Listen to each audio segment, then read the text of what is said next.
বন্ধুরা, আমাদের জন্য বিশাল এক বিপদ অপেক্ষা করতেছে। ভারতের নীরব এক চাল চেলেছে। চুপড়া, ধুবড়ি আর ঈশানগঞ্জ, এই তিনটি জায়গায় চিকেস্টেকের মধ্যে বাংলাদেশের বর্ডারের কাছাকাছি একদম পাশাপাশি সামরিক ঘাঁটি করেছে ভারত। এটা বলতে গেলে কেউ জানি না এমন এক অবস্থা। কোথায় যাবেন বলেন? এমন ভাবে তারা হঠাৎ করে ধরেছে এসে। এখানে বলা হয়েছে প্রায় 800 সৈন্য, আমি আবার বলতেছি প্রায় 800 সৈন্য কমপক্ষে এক একটা ঘাঁটিতে থাকবে।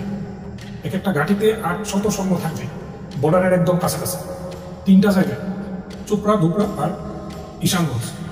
চুপড়া, ধুবড়ি আর ঈশানগঞ্জ কাছাকাছি। চিকেস্টেক তো বেশি একটা লম্বা না, একদম ছোট একটা জায়গা। এই জায়গাগুলোর মধ্যে দেখা যাচ্ছে, তারা বলতেছে এটা কেন আমি এক্সপ্লেন করতেছি।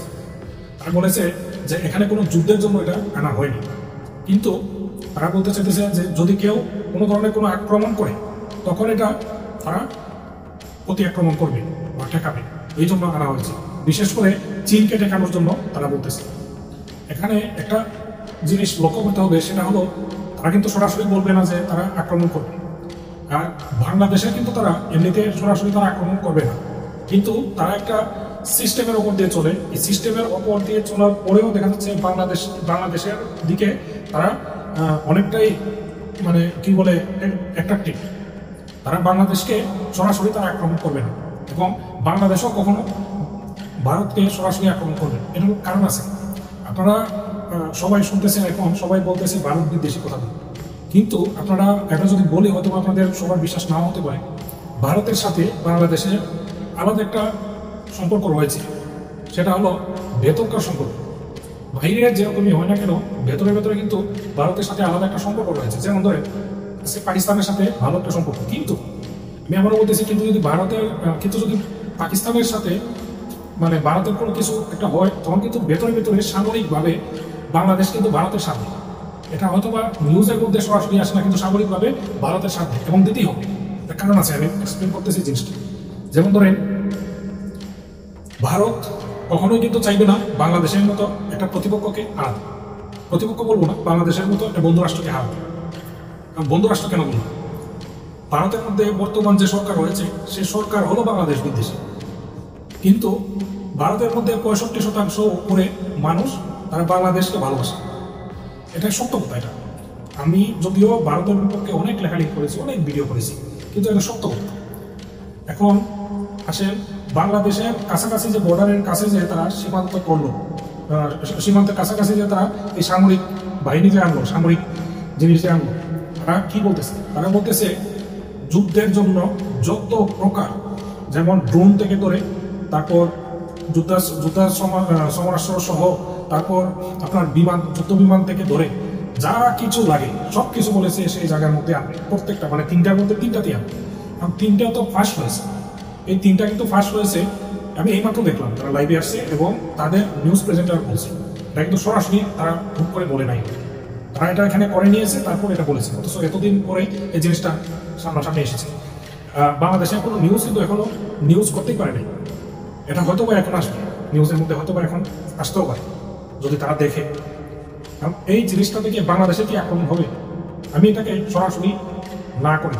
কারণ তারা বাংলাদেশের সাথে একটা বন্ধুত্ব সুলভ রাখতে চায়। কিন্তু যদি আজকে চিকেস্টেক যে 2 কিলোমিটার যে জায়গাটা, সেখানে দেখা যাচ্ছে তাদের ওই জায়গাটা যদি হাতছাড়া হয়ে যায়, যেখানে লম্বায় দেখা যাচ্ছে 12 কিলোমিটার, এই জায়গাটা যদি হাতছাড়া হয়ে যায় তাহলে ভারতই 2 খণ্ড হয়ে যাচ্ছে। আমাদের দেশ যদি আজকে, আমাদের দেশের কোনো একটা জায়গা যদি ছোট্ট একটা জায়গা মাঝখান দিয়ে এরকম ভাবে যেত, তাহলে কিন্তু আমরাও সেই ব্যবস্থাটাই করতাম। তারা কিন্তু যুদ্ধের জন্য আসতেছে, কিন্তু বাংলাদেশ থেকে যদি এমন কোনো স্টেপ নেওয়া হয় যেন যুদ্ধই লেগে যাচ্ছে, তখন কিন্তু আমাদের জন্য ভয়ের একটা কারণ আছে। কারণ তারা এমন একটা ফাঁকফোকর চাইতেছে যে বাংলাদেশের সাথেও কিছু একটা মানে হয়ে যাবে। মোদী প্রশাসন কিন্তু এটাই চাইতেছে। আপনাদেরকে একটা জিনিস বলে রাখি যে বাংলাদেশের সাথে ভারতের একটা বন্ধুত্ব সুলভ সম্পর্ক রয়েছে, এটা সত্য কথা। সেরকম বর্তমান যে সরকার রয়েছে ভারতের, তারা কিন্তু মুসলিম বিদ্বেষী, এটা সত্য কথা। শুধু কি মুসলিম বিদ্বেষী, তারা ক্ষমতায় যাওয়ার জন্য শেখ হাসিনা কিন্তু এত কিছু করতে পারে নাই। মোদী যতটা করেছে, মোদী হাজার গুণ উপরে চলে গিয়েছে। এখন আসেন পাকিস্তান আর আফগানিস্তানের কথা কেন বলবো? পাকিস্তান আর আফগানিস্তান তাদের চেয়ে আমাদের যে আমেরিকা এবং রাশিয়া তাদের সাথে সম্পর্ক ভালো, এটা অবশ্য সবাই জানে। কিন্তু বাংলাদেশে কেন হুট করে তারা আক্রমণ করবে না? আমি একটা উদাহরণ দেখাচ্ছি। যেমন আমেরিকা এবং রাশিয়া তাদের সাথে আমাদের সম্পর্ক খুব ভালো, কিন্তু তাদের চেয়েও আমাদের সাথে সম্পর্ক ভালো হলো চীনের। চীনের সাথে আমাদের সামরিক সম্পর্ক অত্যন্ত খুব ভালো, খুবই ভালো।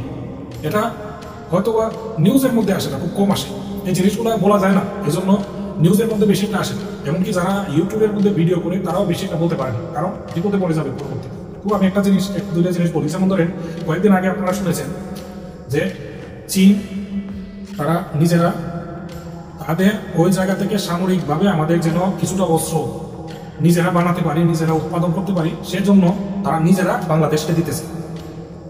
ভারত কিন্তু এটা চায় নাই। ভারতের সাথে বন্ধুত্ব সুলভ হওয়ার পরও শেখ হাসিনা, এমনকি শেখ হাসিনা মিশামিশি হওয়ার পরেও কিন্তু এই জিনিসটা করে ভারত, অথচ ভারতে কিন্তু ঠিকই বানাচ্ছে। কিন্তু চায়না কিন্তু আমাদেরকে তাদের বিজ্ঞানী সহ, বিজ্ঞানী ছাড়া তো এটা বানানো যাবে না, বিজ্ঞানী সহ তারা দিচ্ছে। এখানে এমন না যে আমরা বড় বড় কোনো কিছু একটা বানিয়ে ফেলতেছি, কিন্তু ছোটখাটো যে জিনিসগুলো রয়েছে সেই জিনিসগুলি আমরা বানাবো, কিন্তু তারা কিন্তু সরাসরি বাংলাদেশের মধ্যে দিয়ে দিচ্ছে।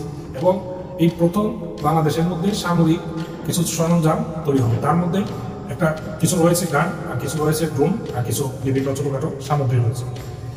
যদিও ছোটখাটো বলা হচ্ছে, আসলে কিন্তু এতটা ছোটও না, অনেক কিছু তৈরি হবে এই জায়গায়। এটা তো একটা ধরে। দ্বিতীয় আরেকটা যদি আমি বলি, এটা তো আকাশ প্রতিরক্ষার কথা বলি। পিস্তল আসেন, দুটোই বলি। স্থল আসেন, স্থলের মধ্যে স্থলের কথা তো বললাম, স্থল এবং জল দুটার মধ্যে যদি জলের কথা বলি, তাহলে দেখেন কয়েকদিন আগেই তো আপনারা দেখেছেন চীন থেকে অনেকগুলি একসাথে যুদ্ধ জাহাজ এসেছে। এখন তারা এসেছে বেড়াতে বলা যায়, অথবা জানে বলে না, কিন্তু এখানে কিন্তু অনেক বড় একটা জিনিস ছিল। সেটা হলো বাংলাদেশের মধ্যে যে এসেছে, সেটা বুঝিয়ে দিয়েছে অন্যান্য যত সাধারণ আশেপাশের দেশ রয়েছে সবাইকে বুঝিয়ে দিয়েছে যে আমরা বাংলাদেশের সাথে আছি, এবং বাংলাদেশের সাথে অনেক বন্ধুত্ব সুলভ আমাদের একটা সম্পর্ক রয়েছে। এইটা বোঝানোর জন্য দেখেন তারা কতগুলো বড় বড় জাহাজ চলে এসেছিল বাংলাদেশের মধ্যে, চীনের। এখন আসে এই যে তারপর বাংলাদেশকে তারা চীন থেকে অনেকগুলা জাহাজও দিবে বলা হয়েছে। তার মধ্যে দেখা যাচ্ছে অনেকগুলা ড্রোন তো আগে শুনেছেন, তারপরে অনেকগুলা 22টা যুদ্ধ জাহাজ তারা দিতে যাচ্ছে। এমনকি এই যুদ্ধ জাহাজের জন্য আপনারা জানেন যে একটা ঘাঁটিও করা হয়েছে। আমি সেদিকে যাচ্ছি না, আমি শুধুমাত্র আপনাদেরকে এই জিনিসটা বোঝাতে চাচ্ছি যে চীনের সাথে আমাদের সম্পর্কটা অত্যন্ত গভীর এবং অত্যন্ত ভালো। আর এই জিনিসটাকে তারা ধরে নিচ্ছে ভারতে, যে তাদের চিকেন স্নেকটা হয়তোবা আমরা দখল করে নিচ্ছি, এরকমটা তারা ধরে নিচ্ছে। কিন্তু যদিও এটা মুখে মুখে বলা হচ্ছে, কিন্তু এটা কখনোই সম্ভব না। এটা বাংলাদেশ ছোট একটা রাষ্ট্র। আপনাদেরকে বলি যে হাতি যদি বসে থাকে আর কচ্ছপ যদি দাঁড়িয়েও থাকে, তবুও হাতিকে হাতি মনে হয়। এটা সত্য কথা। এটা কেন বললাম? কারণ ভারত এত বড় একটা দেশ, এত বড় একটা রাষ্ট্র, তার ভিতরে মধ্যে আমরা পড়ে গেছি। আর বাংলাদেশের বলতে গেলে একরকম চতুর্দিকে, তিন দিক বলা যায়, বাট এটা চতুর্দিকে বলা যায়, কারণ ছোট্ট একটা জায়গা মিয়ানমার দিয়ে গেছে। এই ছোট জায়গা ছাড়া সব দিক দিয়ে ভারত আমাদের বেস্ট করে গেছে। এই জিনিসটা আমাদেরকেও একটু বুঝতে হবে। এই জন্য অনেকে আছে একটু উস্কানি দিবে, কখনোই এ ধরনের কথায় কান দিবেন না, কখনোই এগুলো নিয়ে লেখালেখি করবেন না। কারণ আমাদের দেশ আছে, তারপর অন্য কারো কথা, অন্য কোনো কিছু। সুতরাং দেশকে ভালোবাসবেন, দেশকে ভালোবাসাই মানে হবে।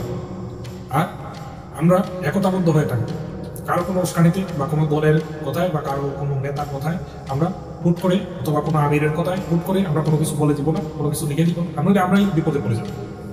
আর আমাদের দেশের জন্য যা ভালো হয় তার সাথে আমরা সম্পর্ক করি, আমরা হুট করে কারোর সাথে সম্পর্ক করতে যাবো। মানে আফগানিস্তান বলে কত আমরা চিৎকার চেঁচামেচি করলাম যখন বাংলাদেশের ক্রিকেট খেলা হলো। এশিয়া ক্রিকেট কাউন্সিলের মধ্যে যখন বাংলাদেশের মিটিং হওয়ার কথা ছিল, তখন আফগানিস্তান না করি, যে না আমরা এখানে ভারত না করেছিল, সেই জন্য ভারতের পক্ষ নিয়ে তারাও না করে দিল যে বাংলাদেশের মধ্যে আমরা এই জিনিসটা আমরা করবো। সাথে সাথে কাতারও না করে দিল। সেই জন্য দুঃখিত, কুয়েত না, ওমান না করে দিয়েছে। ওমান কিন্তু ভালো খেলে। তারপরে দেখা যাচ্ছে আরব আমিরাতও না করে দিয়েছে। মানে মুসলিম দেশ সবগুলো আমাদের বিপক্ষে বলতে গেলে চলে গেছে, আমরা যাদের জন্য কাটাকাটি। শুধুমাত্র মুসলিম দেশ যে আমাদের বন্ধু হয়ে যাবে সেটাও আমাদের ভাবার কোনো প্রয়োজন নেই, কারণই না, বুঝছেন? সেই জন্য আমি বারবার একটা কথা বলি, সেটা হলো সবার আগে আমাদের দেশ, তারপর অন্য কোনো কিছু। ঠিক আছে, ভালো থাকবেন, সুস্থ থাকবেন, আর আমাকে একটু সাপোর্ট করার চেষ্টা করবেন। সত্য কথা আমি বলতে চাই, ন্যায়ের কথা বলতে চাই, আপনাদের নিয়ে কথা বলতে চাই। সো লাইক করবেন, সাবস্ক্রাইব করবেন, যারা টিকটকে দেখবেন তারা ফলো দিয়ে দিবেন, এবং যারা ফেসবুকে দেখবেন তারাও ফলো দিয়ে দেবেন, ভিডিওটা লাইক করবেন। আসসালামু আলাইকুম।